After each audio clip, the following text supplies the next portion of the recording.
വരുമായിരുന്നു. ചായ അപാൽ ഉണ്ടാക്കിയതല്ല, ഞാൻ ഉണ്ടാക്കിയതാ. ചായ ഇടാൻ ഞാനാ മിടുക്കാൻ. ചോറും കറിയൊക്കെ കഴിക്കാറുണ്ടോ? ഇതെന്ത് ചോദ്യമാണ്? ഈ നാട്ടിൽ വന്നിട്ട് 3 വർഷം കഴിഞ്ഞു. ഇപ്പോ ഇവിടത്തെ രീതിയിലുള്ള ഭക്ഷണമേ കഴിക്കാറ്. ഈ ബംഗാളിൽ എവിടെയാ സ്വദേശം? ഡീഗ പ്രദേശത്തിലെ കുഞ്ചു ഗ്രാമം. ചേച്ചി ഇതുവരെ മലയാളം പഠിച്ചില്ലയോ? ഇല്ല, അവള് പഠിക്കാൻ വേണ്ടേ പുറകില. ട്യൂഷൻ എടുക്കാൻ ചെന്നതാ. ഞാൻ ഒടുവിൽ പഠിത്തം നിർത്തി കൂടെ പോകുന്നു. പഠിച്ചോണ്ട് വന്നതാണല്ലേ? എന്ത്? അല്ല, ഈ പ്രേമിച്ച് കെട്ടിയതാണല്ലേ? കുട്ടികളൊന്നും ആയില്ലേ?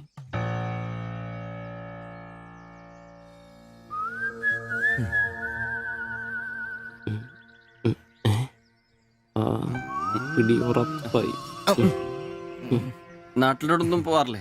നാട്ടിലൊന്നും പോകാൻ പറ്റില്ല. നിങ്ങൾ രണ്ടും 2 ജാതിയാ. അവിടെ കാലുകുത്തിയ നിങ്ങളിൽ ആരെങ്കിലും ഒരാളെ ജീവിക്കും. അഭിമാൻ കൊല്ലാന്ന് കേട്ടിട്ടില്ലേ? അതാ സംഭവം. ഒരുമിച്ച് ജീവിക്കാൻ തീരുമാനിച്ചപ്പോൾ ഓടി പോന്നു. പല സംസ്ഥകളിലും പോയി. ഒടുവിൽ കേരളത്തിൽ മാത്തച്ചൻ സാറിന്റെ കൂട്ടുകാരന്റെ ചെറുപ്പ് കമ്പനിയിൽ ക്ലർക്കായിരുന്നു 3 വർഷം. ഇപ്പൊ അത് പൂട്ടി. അതാ ഇവിടെ.